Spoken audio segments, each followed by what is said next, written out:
अस्सलाम वालेकुम। Welcome students in quantitative reasoning two. आज का हमारा टॉपिक है वेन डायग्राम्स।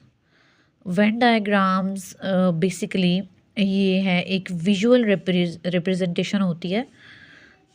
जो हम लास्ट टाइम टॉपिक कर रहे थे ट्रूथ टेबल्स, उसमें हमारे पास थे प्रोपोजिशंस। डिफरेंट स्टेटमेंट्स होती हैं, उनको हम प्रोपोजिशन कंसिडर करके फिर हम उनके डिफरेंट रिजल्ट्स फाइंड करते हैं। यहाँ पे उन्हीं प्रोपोजिशंस को लेके हम उनकी एक विजुअल रिप्रेजेंटेशन बनाते हैं और उस विजुअल रिप्रेजेंटेशन को कहा जाता है वेन डायग्राम। यानी कि हम उन प्रोपोजिशंस को और उनके रिजल्ट्स को डायग्राम के थ्रू अंडरस्टैंड करते हैं। वहाँ पे हम ट्रुथ टेबल बना के अंडरस्टैंड कर रहे थे, यहाँ पे हम उसको डायग्राम के थ्रू अंडरस्टैंड करेंगे। तो डायग्राम के थ्रू अंडरस्टैंड किस तरह से करेंगे, उसके लिए हम सबसे पहले एक सिंपल से वेन डायग्राम से स्टार्ट लेंगे ताकि आपको समझ आना शुरू हो जाए, फिर हम सिंपल से आहिस्ता आहिस्ता कॉम्प्लिकेटेड की तरफ चलेंगे। तो एक सिंपल सी एग्जांपल इस तरह से लेते हैं कि सबसे पहले हम सेट की बात करते हैं। हमारे पास एक सेट है।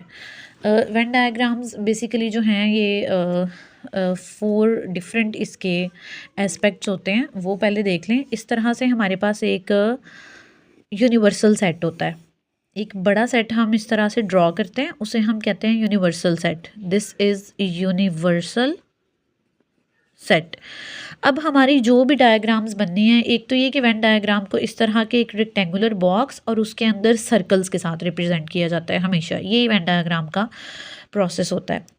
बड़ा सेट जिसको हम जिसको मैं कह रही हूँ एक बॉक्स, रेक्टेंगुलर बॉक्स, वो यूनिवर्सल सेट होता है। उसके अंदर हमारे 2 सेट्स आमतौर पे होते हैं।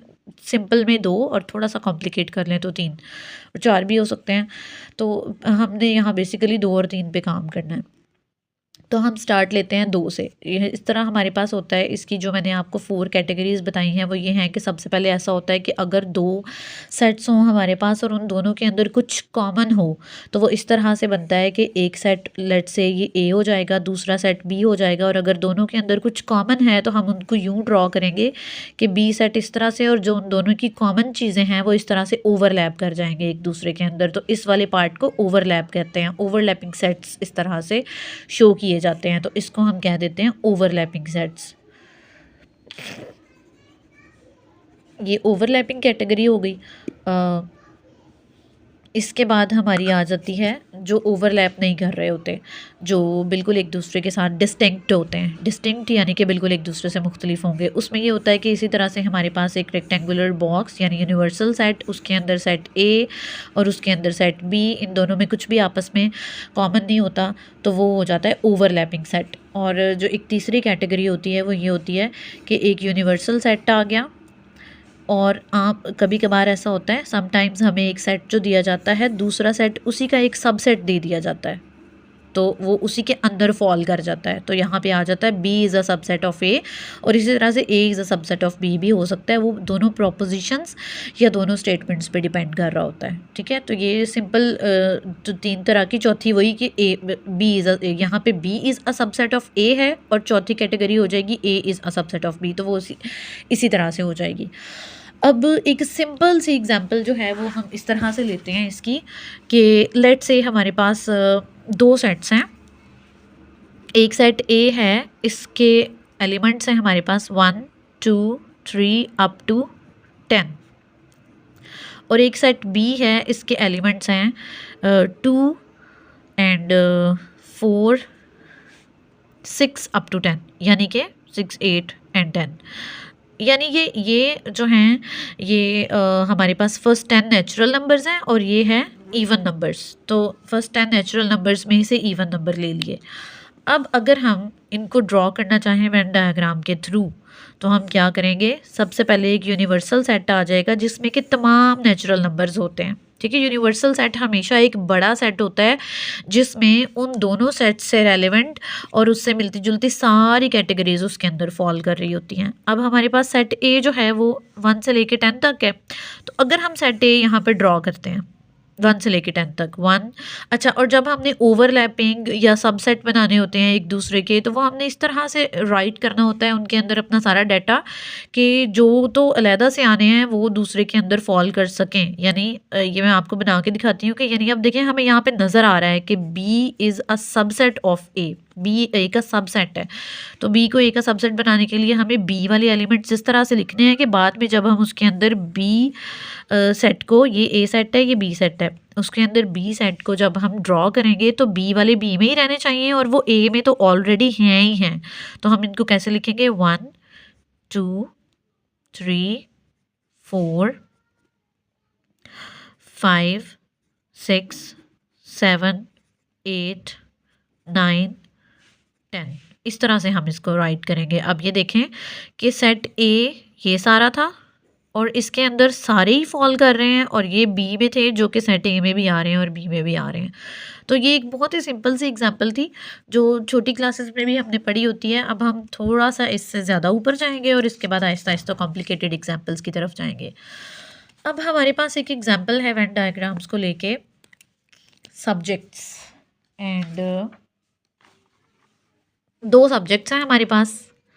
लेट्स से कि हमारे पास है एक डाटा है। डाटा ये है कि फर्स्ट ऑफ ऑल हमारे पास 20 स्टूडेंट्स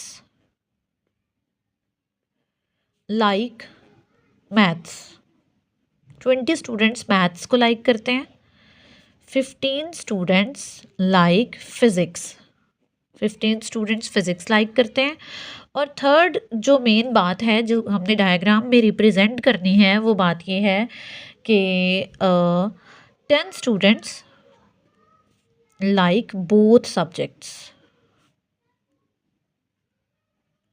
इनमें से जो 10 स्टूडेंट्स हैं 20 मैथ लाइक करते हैं, 15 फिज़िक्स लाइक करते हैं, 10 ऐसे हैं जो इन दोनों सब्जेक्ट्स को लाइक करते हैं। अच्छा, अब इसको हम जब देखते हैं और इसको जब हम ड्रॉ करेंगे वेन डायग्राम के थ्रू, तो हम देखेंगे कि हमारे पास सबसे पहले तो एक यूनिवर्सल सेट आएगा। उस यूनिवर्सल सेट के अंदर तमाम स्टूडेंट्स आ जाने हैं जो मैथ भी पढ़ते हैं फिज़िक्स भी पढ़ते हैं, ठीक है, वो सारे उसके अंदर आ गए। और दो सेट्स बनेंगे, एक मैथ का सेट होगा और एक फ़िज़िक्स का सेट होगा। अब उसको ड्रा करने से पहले, इससे पहले कि हम यहाँ पे साइड पे एक फ़िज़िक्स का सेट ड्रॉ कर लें, ये मैथ का हमने ड्रॉ कर लिया मैथ, अगर हम यहाँ पे फ़िज़िक्स का पहले ही ड्रॉ कर लें तो वो हमारी डायग्राम अभी गलत हो जाएगी क्योंकि वो ओवरलैप करते हैं। ऐसे स्टूडेंट्स मौजूद हैं जो दोनों सेट्स को, दोनों सब्जेक्ट्स को पसंद कर रहे हैं। तो जैसे मैंने आपको पहले ही बताया है कि अगर हमारे पास कोई ऐसी चीज़ हो जो दोनों में कॉमन हो तो हमेशा वो ओवरलैप करेगा, उसको ओवरलैप करता हुआ बनाना है हमने। तो हम इस तरह से बनाएंगे फ़िज़िक्स वाला सेट, फ़िज़िक्स वाला सेट। अब हम ये देखेंगे कि ये सारे टोटल स्टूडेंट्स थे, 20 स्टूडेंट्स मैथ पसंद करते थे, 15 स्टूडेंट्स फ़िज़िक्स पसंद करते थे और 10 ऐसे हैं जो बोथ पसंद कर रहे हैं। तो हमने क्या करना है, हमने 20 का 20 यहाँ नहीं इस तरह से लिख देना और 15 यहाँ नहीं इस तरह से लिख देना, क्योंकि इस तरह से ओवरलैपिंग में क्या आया, 10 ओवरलैप में लेके आना है। तो इसके लिए हमें क्या करना है, हमें ये करना है कि यहाँ पे 10 और यहाँ पे 10, ये 20 हो गए मैथ के, और फिज़िक्स के 15 किस तरह से लिखने हैं, ये 10 और ये 5। अब ये वो एरिया है, ये वो स्टूडेंट्स हैं जो इन दोनों में से मैथ भी पसंद कर रहे हैं, मैथ में भी आ रहा है फिज़िक्स में भी आ रहा है, ओवरलैप कर रहा है, ये दोनों का कॉमन एरिया है। ये वो स्टूडेंट्स हैं जो मैथ भी पसंद कर रहे हैं फिज़िक्स भी पसंद कर रहे हैं, ये वो स्टूडेंट्स हैं जो खाली मैथ पसंद करते हैं और ये वो स्टूडेंट हैं जो खाली फिज़िक्स पसंद करते हैं। ये 5 स्टूडेंट्स वो हैं। सो इसका मतलब ये हुआ कि टोटल 25 स्टूडेंट्स थे हमारे पास, टोटल स्टूडेंट्स वर 25, दो सब्जेक्ट्स थे और हम दोनों ने उनको किस तरह से पसंद किया वो कैटेगरी हमने उस तरह से बना दी। तो ये वेन डायग्राम थी सब्जेक्ट्स और स्टूडेंट्स की, दो कैटेगरीज थी और दो सब्जेक्ट्स थे, ठीक है, और ये यूनिवर्सल सेट था। तो वेन डायग्राम हमेशा इस तरह बनती है कि अगेन इस बात को समझ लें, एक यूनिवर्सल सेट होता है जिसमें उस कैटेगरी के हर तरह के अफराद मौजूद होते हैं। फिर उसके अंदर हमने दो सेट अगर हमारे पास 2 कैटेगरीज़ हैं, अगर हमारे पास 2 प्रोपोज़िशंस हैं या 3 हैं या जितनी भी हैं, उसके अकॉर्डिंग हमने उनको ड्रॉ करना होता है और फिर हमने ये देखना होता है कि क्या ये ओवरलैपिंग कैटेगरी बनती है या ये डिस्टिंक्ट वाली कैटेगरी बनती है या ये एक कैटेगरी दूसरे का सबसेट बनती है। ठीक हो गया। अच्छा, अब हम आ जाते हैं अपनी बुक पे मौजूद एग्जाम्पल्स की तरफ। ये दोनों एग्जाम्पल्स मैंने आपको बहुत सिंपल इसलिए दी थी कि थोड़ी आपको बात अंडरस्टैंड हो जाए, अंडरस्टैंड कर लें आप बात को। यहाँ पे ये सारी थ्योरी है इसकी, ये आपने पढ़ लेनी है, ये सारा इंट्रोडक्टरी पैराग्राफ है। उसके बाद है 4 standard categorical positions. 4 standard categorical position में ना, ये देखें जो मैंने आपको शुरू में ही समझाया है ना, उसमें उन्होंने यही बताया है, ओवरलैपिंग, एक दूसरे का सबसेट होना और एक दूसरे से बिल्कुल डिफरेंट होना, डिस्टिंक्ट होना। ठीक है, ये वही चीज़ें उन्होंने यहाँ पे बताई हैं, तो ये मैं आपको यहाँ पे इसके अकॉर्डिंग फिर समझाती हूँ। यहाँ पे हमारे पास 4 कैटेगरीज होंगी। All whales are mammals. ठीक है, यहाँ पे ये देखें। अच्छा, यहाँ पे सबसे पहले थोड़ा सा ये देख लें, like all propositions, categorical proposition must have the structure of a complete sentence। ये उन्होंने categorical proposition के बारे में बताया कि categorical proposition पे basically ये बनती है और वो एक complete sentence होता है, ये Venn diagram। Categorical proposition also have another important general feature of the two sets। In a categorical proposition, one set appears in the subject of the sentence। Main बात जो मैं अभी आपको ये बताना चाह रही थी, एक सेट सब्जेक्ट होता है of the sentence and the other appears in a predicate. दूसरा उसका प्रेडिकेट होता है, एक सब्जेक्ट है दूसरा प्रेडिकेट है। सब्जेक्ट किस चीज़ को कहते हैं? सब्जेक्ट उस चीज़ को कहते हैं जिसके ऊपर बात होनी हो, जो मेन टॉपिक हो, और प्रेडिकेट होता है जो उसकी तरफ ले जाए। प्रेडिक्शन से निकला है प्रेडिकेट। प्रेडिक्शन किसको कहते हैं? पेशगोई को। तो प्रेडिकेट जो उसकी पेशगोई करे, यानी सब्जेक्ट जिसकी पेशगोई करेगा। For example, in the proposition all whales are mammals. मेन ये हमारी प्रोपोजिशन है जिसको लेके अभी हमने वेन डायग्राम बनानी है। All whales are mammals. ठीक है, तो देखिए मैमल्स जो होते हैं ना, मैमल्स के बारे में आपने छोटी क्लासेस में पढ़ा होगा साइंस की बुक में। मैमल्स हमारे वो वाले जो हैं जानदार होते हैं। ये जानदार कैटेगरी होती है एक जानदारों की, यानी लिविंग थिंग्स को 2 बड़ी कैटेगरीज़ में डिवाइड किया गया था। एक जो अंडे देने वाले होते हैं और एक जो बच्चे देने वाले होते हैं। तो ये वो बच्चों वाले हैं, जो बच्चे देने वाले जानदार हैं ना, वो मैमल्स होते हैं और दूसरे नॉन मैमल्स होते हैं। ठीक है, तो वेल्स जो होती हैं ना, बेसिकली ये मैमल्स होती हैं और वेल फिश नहीं होती, ये भी आपको पता होना चाहिए। Well is just look like a fish, this is not a fish. तो वेल मैमल होती है और बाकी की सारी फिश मैमल्स नहीं होती। ठीक है, तो ये हमारा मेन पार्ट है। ऑल वेल्स आर मैमल्स, सारी की सारी वेल्स मैमल्स होती हैं। यानी कि जो 2 बड़ी कैटेगरीज हैं जानदारों की, लिविंग थिंग्स की, मैमल्स एंड नॉन मैमल्स, उनमें से वेल्स मैमल्स में फॉल करती हैं। The set whales in the subject set is the subject set. Whale basically subject है, वेल पे बात हो रही है तो वेल सब्जेक्ट है। ठीक है, and the mammals is the predicate set. Predicate set जो पेशगोई करता है कि दूसरा सेट क्या है, वो उसकी तरफ ले जाता है। वो usually use the letter S to represent the subject set and P to represent the predicate set. So we can rewrite all the whales are mammals as all S are P. Whales are subjects, so all whales are subject, all whales are mammals. तो P predicate यानी कि वो mammals के लिए था और S subject यानी कि वो वेल्स के लिए था। तो इसको उन्होंने उस फॉर्म में इस तरह से लिख दिया, all S are P, where S stands for whales here and P is for P representing for mammals. Categorical proposition come in the following 4 standard forms जो मैंने आपको पहले भी बताई। All SRP, all whales are mammals, then no fish are mammals, then some doctors are women, then some teachers are not men। इनको basically हमने Venn diagram में लेके जाना है। इन 4 सेंटेंसेस को या इन 4 स्टेटमेंट्स को हमने इसके को वेन डायग्राम के साथ रिप्रेजेंट करना है। तो इसके लिए अब हम देखते हैं कि क्या क्या वेन डायग्राम्स बनेगी। यहाँ पे whale is the subject, mammals is the predicate set, fish subject है, मैमल्स प्रेडिकेट है, डॉक्टर सब्जेक्ट है, वुमेन प्रेडिकेट है, टीचर सब्जेक्ट है, मेन प्रेडिकेट है। तो all S are P, no S are P, some S are P, some S are not P. तो ये 4 main categories होती हैं वेन डायग्राम की। ओवरलैप कर जाना, एक दूसरे का सबसेट हो जाना, दूसरा जो है वो ओवरलैपिंग दो तरह की इस तरह से। तो अब देखते हैं कि इन चारों में हमारी वेन डायग्राम किस तरह से बनती है। फर्स्ट है ऑल व्हेल्स आर मैमल्स, ठीक है, ऑल व्हेल्स आर मैमल्स। तो इसके लिए ऑल व्हेल्स आर मैमल्स का मतलब ये होगा कि ये हमारे पास आ गया एक यूनिवर्सल सेट, सारे के सारे यानी मैमल्स वाली कैटेगरी ये बन गई। इसके अंदर सब्जेक्ट और प्रेडिकेट, जो सब्जेक्ट और प्रेडिकेट होता है ना, उन दोनों सेट्स को अंदर हमने ड्रॉ करना होता है। अब क्योंकि ऑल व्हेल्स आर मैमल है ना, तो इसका मतलब है कि अंडरस्टूड है कि व्हेल्स वाला सेट मैमल्स वाले सेट का सबसेट है। ऑब्वियसली सारी की सारी व्हेल्स मैमल्स हैं और इसके अलावा भी बहुत से मैमल्स होते हैं, ठीक है, डॉग्स मैमल्स हैं, कैट्स मैमल्स हैं और बहुत से और। तो इसका मतलब है कि मैमल्स एक बड़ा सेट है, व्हेल्स जस्ट उसका सबसेट है। कैट्स मैमल्स हैं, डॉग्स मैमल्स हैं, लायंस मैमल्स हैं। तो इसलिए whales is a big set and sorry mammals is a big set. Mammal बड़ा सेट है, मैमल्स में बहुत से और एनिमल्स आ जाते हैं। Mammals is a big set and whale is the subset of mammals, ठीक है, और ये यूनिवर्सल सेट है हमारा।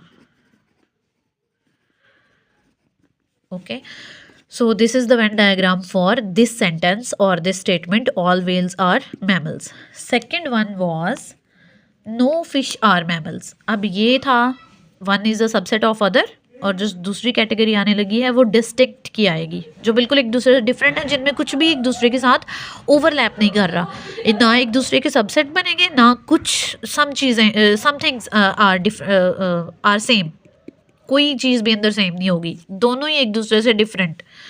उसको डिस्टिंक्ट बोला जाता है बेसिकली इस मैथमेटिक्स या सेट थ्योरी वगैरह में। तो second statement is no fish are mammals, no fish are mammals. Again whales जो होती हैं ये एक अलहदा कैटेगरी है जो कि मैमल्स होती है, वेल्स फिश नहीं होती, और जो फिश हैं सारी की सारी वो मैमल्स नहीं होती, ठीक है। सो ये आ गया हमारा यूनिवर्सल सेट। अब दो सेट बनने हैं, एक मैमल्स का एक फ़िश का। तो इन दोनों को हमने डिफरेंट जगहों पे यानी कि अलग-अलग बनाना है। इनमें से कुछ भी एक दूसरे के साथ कॉमन नहीं होगा। नो फिश आर मैमल्स, ना एक दूसरे का सबसेट बन सकता है, ना उनके अंदर कुछ एरिया कॉमन आ सकता है, क्योंकि कोई फिश मैमल नहीं होती। सो this is the fish set and this is the mammals set.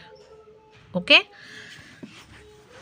ये आ गई हमारी दो स्टेटमेंट्स और दो कैटेगरीज जो पता चल गई, क्योंकि हमें बताया गया है सम स्टैंडर्ड 4 स्टैंडर्ड कैटेगरीज हैं। तो 4 स्टैंडर्ड कैटेगरीज में से 2 ये हो गई, एक दूसरी का सबसेट या दूसरा पहले का सबसेट, इस पे डिपेंड करता है जो भी बात कही जा रही हो। यहाँ पे ये दोनों डिस्टिंक्ट हो गए जिनमें कुछ भी कॉमन नहीं है, ना थोड़ा सा एरिया कॉमन, ना ज़्यादा एरिया कॉमन, ना एक दूसरे का कोई सबसेट बनने के कोई chances. The third one is some doctors are women. तो ये आ जाएगा हमारे पास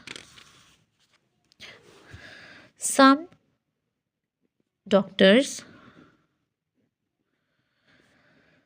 आर वुमेन। कुछ डॉक्टर्स जो हैं वो वुमेन होती हैं और बाकी मेन होते हैं ऑब्वियसली। सो इसकी वेन डायग्राम हम कैसे बनाएंगे? एक हमने यूनिवर्सल सेट बना लेना है जो ऑब्वियसली ये शो करेगा कि मेन और वुमेन सारे उसके अंदर आ जाते हैं। This is the big set, universal set. इसमें मेन और वुमेन सारे ही शामिल होंगे, ठीक है। अब इसके अंदर 2 हमने बनाने हैं अपने सेट्स, डॉक्टर्स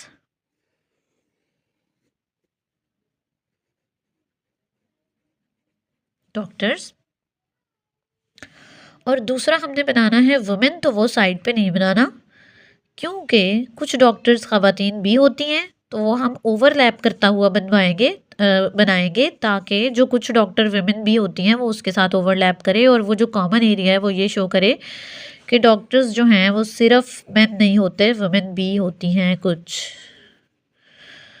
तो this is the overlapping set, और यहाँ पे उन्होंने इसको एक्स का नाम दिया हुआ है, कोई भी नाम हम दे सकते हैं। तो X is representing the area that some doctors are women also, so this is the overlapping set. और ये था हमारा यूनिवर्सल सेट जिसमें मैन और वुमेन सारे ही आ जाते हैं।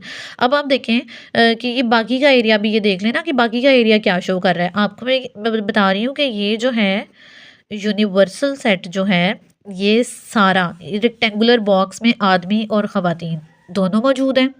अब उसमें से इतना पार्ट ख़वातीन का है, और जो बाकी का बचा हुआ सारा रेक्टेंगुलर पार्ट है इस वाले डॉक्टर के पार्ट समेत, सिर्फ इस गोल दायरे को छोड़ के, इस दायरे को छोड़ के, गोल और दायरा वैसे दोनों बातें एक ही हैं, इस दायरे को छोड़ के बाकी सारी रेक्टेंगल इस समेत वो हैं कि वो मेन है। और उसमें से ये डॉक्टर्स इतना पार्ट, इतना जो है जो वुमेन के साथ ओवरलैप कर रहा है डॉक्टर्स का ये पार्ट, इतना, सिर्फ इतना ये वुमेन है। बाकी सारे जिसको मैं शेडेड करने लगी हूँ ये जस्ट आपकी अंडरस्टैंडिंग के लिए कर रही हूँ, आपको बता सकूँ कि बाकी चीज़ किसको रिप्रेजेंट कर रही है। ये जिसको मैंने हल्का हल्का शेड किया ये सारे वो डॉक्टर्स हैं जो मेन हैं, इतनी वो डॉक्टर्स हैं, इतने वो डॉक्टर्स हैं, एक्स जिसके अंदर लिखा हुआ है जो वुमेन है। और जो बाहर चीज़ें रह गई हैं वो लोग हैं जो ना डॉक्टर हैं ना वुमेन है, वो आदमी हैं जो डॉक्टर नहीं है। ठीक है, यानी कि वो बात वही है कि सारी चीज़ों को रिप्रेजेंट कर रहा था, आदमी और औरतें। सो ये वो औरतें हैं, ये वाली जो डॉक्टर नहीं है, ये वो औरतें हैं जो डॉक्टर हैं, ये वो डॉक्टर्स हैं जो ख़वातीन हैं, और ये वो डॉक्टर्स हैं जो मर्द हैं। ठीक है, समझ गए हैं। तो बेसिकली हमारा यहाँ काम सिर्फ इतना था, बाकी चीज़ें मैंने आपको समझाने के लिए बताई हैं। इतना काम था ये डॉक्टर्स वुमेन, और उसको ओवरलैप करवा दिया क्योंकि कुछ वुमेन जो हैं वो डॉक्टर हैं या कुछ डॉक्टर जो हैं वो वुमेन हैं। ठीक हो गया। The fourth category is some teachers are not men. Okay, some teachers are not man. Some teachers are not man में अब क्या होगा, दो कैटेगरीज बना लेनी है, टीचर्स मैन। ठीक है, तो ये आ गया हमारा यूनिवर्सल सेट।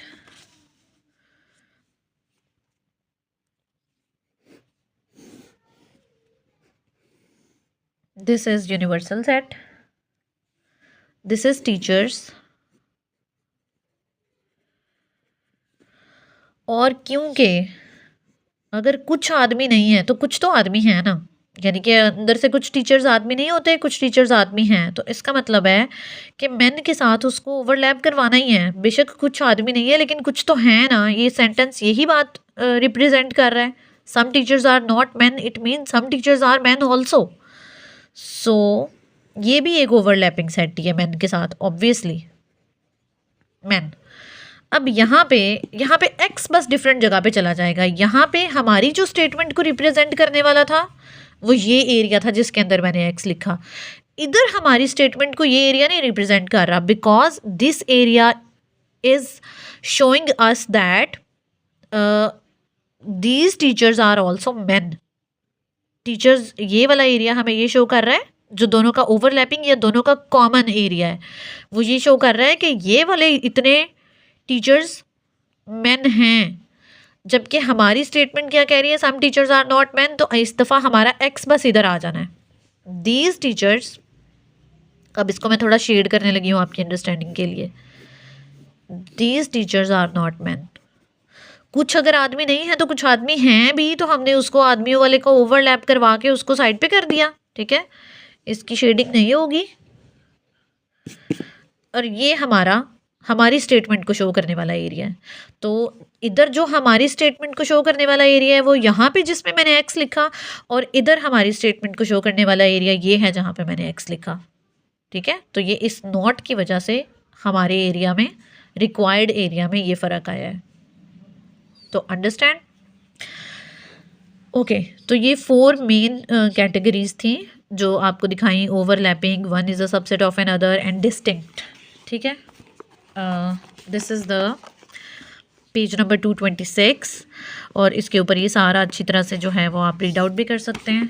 नेक्स्ट आ जाते हैं इंटरप्रेटिंग द वेन डायग्राम। अब ये उन्होंने यहाँ पे सारे वो उन फिगर्स की बात की है जो हम डिस्कस कर चुके हैं ऑलरेडी। ये सारे वो फिगर्स हैं, यहाँ पे उन्होंने वो सारी जो है सोल्यूशन बता के थोड़ा एक्सप्लेन किया है। एक्सप्लेन मैं आपको कर चुकी हूँ ऑलरेडी। आगे है putting categorical proposition in standard form. Categorical proposition को स्टैंडर्ड फॉर्म में पुट करने का जो है वो क्या बताया है, many statements in everyday speech make claims about relationships between two categories but don't look precisely like one of the four standard forms for categorical propositions। अब वो कह रहे हैं कि रोज़मर्रा जो हमारी बातचीत होती है उसमें बहुत सी चीज़ें ऐसी हैं जो उन कैटेगरीज़ में फॉल नहीं कर रही होती जो फोर स्टैंडर्ड कैटेगरीज आपको बताई हैं। बाज़ औक़ात ऐसा नहीं भी हो रहा होता।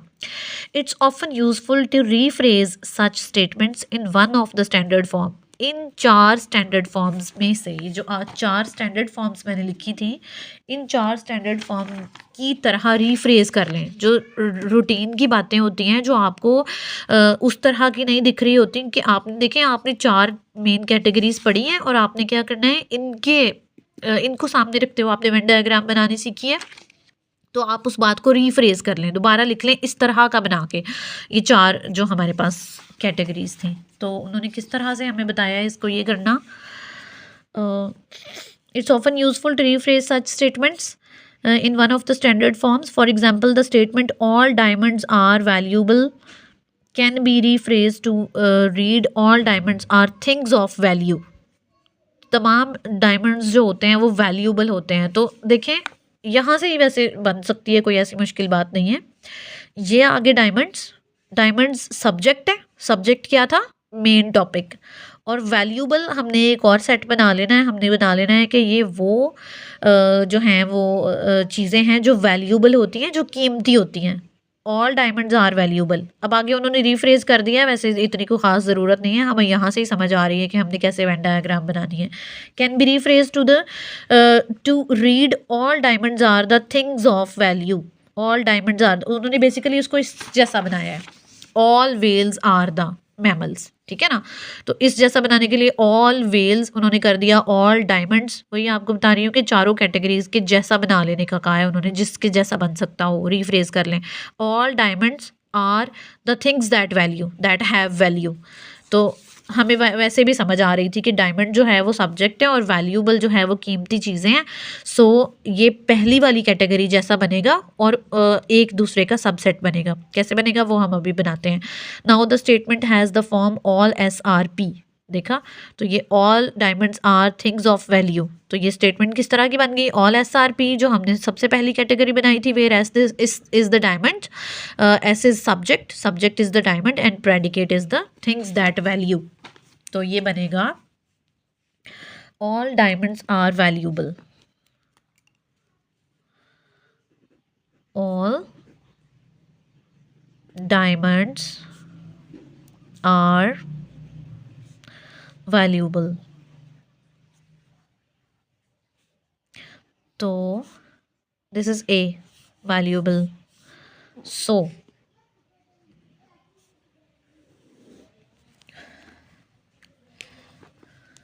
अब ये हमारे आ गया यूनिवर्सल सेट।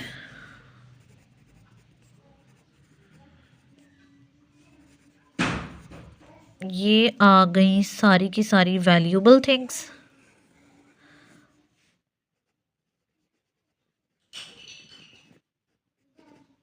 और डायमंड्स इसका एक पार्ट होगा, क्योंकि डायमंड्स के अलावा भी बहुत सी कीमती चीज़ें होती हैं। तो डायमंड्स, इसको इसके अंदर ही लिखना है। So diamonds is the subset of this valuable. तो ये वही पहली कैटेगरी बन गई, ऑल SRP वाली या ऑल वेल्स आर मैमल्स वाली। तो ये बिल्कुल वैसा ही है, ठीक है। इसके बाद आ गया ये रीफ्रेज करके उन्होंने आगे 2 एग्जांपल्स हमें दी हुई हैं, ठीक है। रीफ्रेजिंग इन स्टैंडर्ड फॉर्म, कैसे उन्होंने स्टैंडर्ड फॉर्म में रीफ्रेज किया है। ना रीफ्रेज करें तो भी समझ आ जाती है, लेकिन वो ज़ाहिर प्रैक्टिस से आती है, इसलिए अभी क्योंकि स्टार्ट लिया है उन्होंने इस चीज़ का, तो इसलिए रीफ्रेज करके वो बता रहे हैं कि वो 4 मेन कैटेगरीज आपको बता दी हैं, उन चारों में से किसी एक जैसा बना लें और तो आपको समझ आ जाएगी कि फिर क्या करना है। Rephrase each of the following statement in one of the 4 standard forms, वही 4 स्टैंडर्ड फॉर्म्स जो हम स्टार्ट में कर चुके हैं for categorical proposition, then draw the Venn diagram.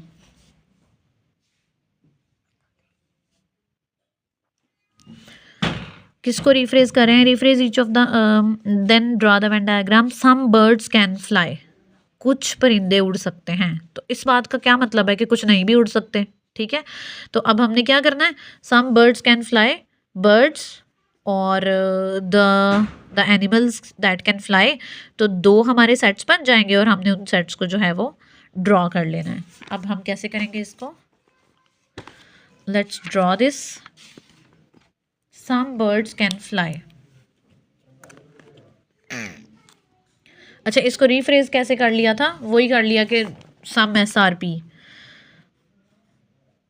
S जो है वो हमारा बर्ड्स है, सब्जेक्ट्स है, सब्जेक्ट हमारा बर्ड है, और animals that can fly, fly के लिए उन्होंने ना इसको लिख लिया एनिमल्स दैट कैन फ्लाई, वो प्रेडिकेट सेट है।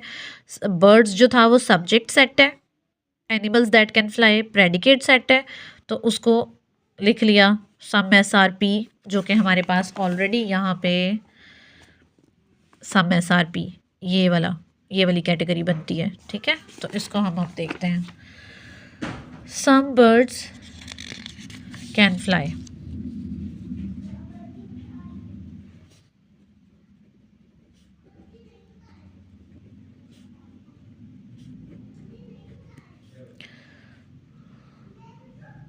Some birds can fly.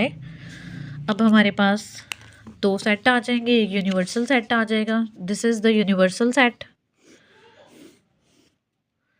जो उड़ सकते हैं जो नहीं उड़ सकते, वो आपको बताया कि जो भी 2 सेट बनाने होते हैं उससे रेलेवेंट हर तरह की चीज़ यूनिवर्सल सेट में आ जाती है, और अंदर वो 2 कैटेगरीज स्पेसिफिकली आ जाती हैं, ठीक है। जो उड़ सकते हैं जो नहीं उड़ सकते सारे इसमें आ गए। अब इसमें से एक सेट बन जाएगा बर्ड्स, और एक सेट बन जाएगा वो वाले जो नहीं उड़ सकते। अब जब हमने वो बनाने हैं जो उड़ सकते हैं, वो वाले जो उड़ सकते हैं, दैट कैन फ्लाई वाले, वो वाले जो उड़ सकते हैं, तो अब बर्ड्स तो उसमें से सम ही आने हैं, क्योंकि देखें इस बात का मतलब ये है कि कुछ परिंदे फिर ऐसे भी हैं जो नहीं उड़ सकते, तो वो भी तो रिप्रेजेंट करते हैं ना। तो जब हमने इसको ओवरलैपिंग सेट बनाना है ना इसके साथ, एनिमल्स दैट कैन फ्लाई, ये दूसरी कैटेगरी है, ये दूसरा सेट है, एनिमल्स दैट कैन फ्लाई। अब ये ओवरलैप करेगा बर्ड्स के साथ। अब ये एक्स मैंने यहाँ पे लिखा, एक्स हमारी स्टेटमेंट वाला एरिया है, कुछ परिंदे उड़ सकते हैं, तो किसके साथ ओवरलैप कर रहा है, किसके साथ कॉमन जा रहा है, एनिमल्स दैट कैन फ्लाई।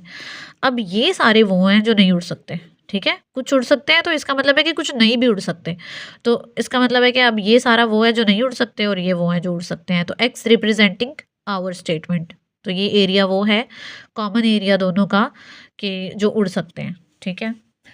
इसके बाद है second statement, that is elephants never forget, elephants कभी नहीं भूलते।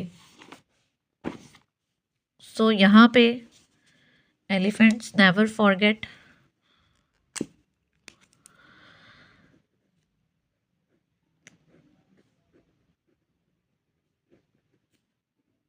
Elephants never forget. यहाँ पे 2 कैटेगरीज बना ली, because elephants is a subject set. Never forget में हम अब क्या जो है वो सेट बनाएंगे, वो हम ऐसा सेट बनाएंगे कि हम बना लेंगे ऐसी क्रिएचर जो भूल जाती है। देखें ये बिल्कुल उसके साथ मैच करेगी जो हमने बनाया था कि some teachers are not man. इसमें हमने मैन की एक कैटेगरी बना ली थी और हमने इसको मैन के साथ ओवरलैप करवा दिया था। यहाँ पे 2 चीज़ें हो सकती हैं, क्रिएचर दैट फॉरगेट हम जब हमने करना है, अगर हम ऐसी कैटेगरी बनाएं कि हम देखें, दो चीज़ें हो सकती हैं, दोनों तरह से वेन डायग्राम इसकी बन सकती है। इसमें बिल्कुल 100% उसके साथ मैच नहीं हो रहा, क्योंकि दोनों तरह से बना सकते हैं। एक तो ये है कि ये हमने बना दिया एलिफेंट्स, दूसरी अगर हम यहाँ पे एक कैटेगरी बना दें और हम इसको कहें कि ये वो वाली क्रिएचर है जो भूल जाती है, जबकि एलिफेंट्स तो कभी भी नहीं भूलते, तो फिर आप ये बताएं कि इन दोनों में कुछ कुछ कॉमन आएगा? बिल्कुल भी कुछ कॉमन नहीं आएगा, ये दोनों डिस्टिंक्ट होंगे। और इसमें वो सारे ही आ जाते हैं जो भूल भी जाते हैं, जो नहीं भी भूल जाते। ये यूनिवर्सल सेट है, इसमें उन दोनों कैटेगरीज से रेलिवेंट सब कुछ आ जाता है, यूनिवर्सल सेट। अब यहाँ पे हम अगर इसको ये कैटेगरी बनाएं कि क्रिएचर दैट फॉरगेट, वो मखलूक़ात जो भूल जाती हैं, जो भूल भी जाती हैं अंदर से, यानी कि हमेशा भूल जाती हैं नहीं, जो भूल भी सकती हैं, भूल भी जाती हैं बात को। तो एलिफेंट के बारे में उन्होंने कहा है वो नेवर फॉरगेट, एलिफेंट्स कभी भी नहीं भूलते। सो एलिफेंट्स का एक अलहदा से सेट बन जाएगा और क्रिएचर दैट फॉरगेट का एक अलहदा से सेट बन जाएगा। तो इन दोनों में कुछ भी कॉमन नहीं है आपस में। ये वो वाली क्रिएचर है जो भूल जाती है, ये वो वाली क्रिएचर है जो कभी भी नहीं भूलती। तो ये दोनों डिस्टिंक्ट सेट होंगे, डिस्टिंक्ट।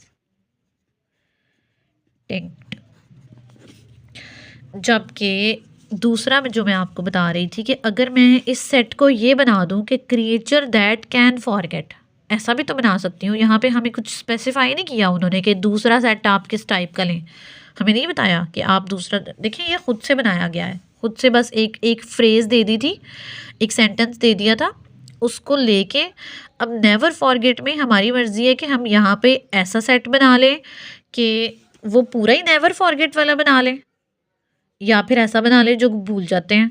तो अगर हम दूसरा बनाएं क्रिएचर दैट नेवर फॉरगेट, तो फिर एलिफेंट उसका सबसेट आएगा। बिकॉज मैं कह रही हूँ कि अगर मैं ये वाला सेट नेवर फॉरगेट वाला बना लूँ, पूरी बात वाला, क्रिएचर दैट नेवर फॉरगेट, ऐसी क्रिएचर जो कभी नहीं भूलती, तो एलिफेंट्स उसका सबसेट होंगे, बिकॉज एलिफेंट भी कभी नहीं भूलते। तो ये भी हो सकता था, क्योंकि यहाँ पे कुछ स्पेसिफिकली नहीं बताया गया कि दूसरा सेट आप फॉरगेट वाला बनाएं या नेवर फॉरगेट वाला बनाएं। क्वेश्चन में कुछ भी स्पेसिफाई नहीं किया गया, तो ये दोनों काम हो सकते हैं। ठीक है, तो यहाँ पे elephants never forget can be rephrased as no elephants are creatures that forget. इसको रीफ्रेज इस तरह से कर लिया है ना, no elephants are creatures that forget. तो यहाँ पे फिर उन्होंने एलिफेंट और क्रिएचर दैट फॉरगेट, इस चीज़ को लेके असल में रीफ्रेज करने पे डिपेंड कर रहा है कि आप बात को रीफ्रेज कैसे करते हैं, और आप बात को रीफ्रेज करते भी हैं कि नहीं करते। तो बात को रीफ्रेज कर लिया, तो रीफ्रेज करके जो दूसरा सेट बना वो ये बना क्रिएचर्स दैट फॉरगेट, ये वाला। तो फिर एक एलिफेंट हो गया, दूसरा क्रिएचर दैट फॉरगेट हो गया। तो अब क्योंकि उन दोनों में कुछ भी कॉमन नहीं है, एक वो मखलूक़ात हैं जो भूल जाती हैं और दूसरी वो मखलूक है जिसके बारे में उन्होंने खुद ही बता दिया है कि वो कभी नहीं भूलती, तो वो दोनों, उनमें कुछ भी कॉमन नहीं होगा, ना एक दूसरे का सबसेट बनेगा। सो वो दोनों डिस्टिंक्ट होंगे। सो यहाँ पे ये हमारे पास इस टाइप की वेन डायग्राम बन जाएगी इस सूरत में, अगर हम बात को इस तरह से रिफ्रेज कर रहे हैं, no elephants are creatures that forget. ठीक है, इसके बाद हमारा नेक्स्ट टॉपिक है Venn diagram with 3 sets, that is more complicated. So आज के लिए आप जो है इतना ही करें, आप इसका इंट्रोडक्टरी पैराग्राफ पढ़ें अच्छे तरीके से। और एक और बात कि ये काफ़ी इंपॉर्टेंट टॉपिक है आपका वेन डायग्राम, और वेन डायग्राम के टॉपिक में से भी पेपर में लाजमी क्वेश्चन आता है। सो सबसे पहले इसका सिंपलेस्ट जो मैंने आपको जहाँ से स्टार्ट किया था, 2 बहुत ही सिंपल डायग्राम्स बना के दिखाई थी, देन 4 मेन कैटेगरीज बना के दिखाई थी, और उसके बाद आपको 2-2 के साथ फ़िलहाल वेन डायग्राम बनानी बताई है। तो आप फ़िलहाल जो है वो इतना करें, जो मोर कॉम्प्लिकेटेड वेन डायग्राम्स हैं वो हम फिर नेक्स्ट लेक्चर में देखेंगे। तब तक के लिए अल्लाह हाफ़िज़।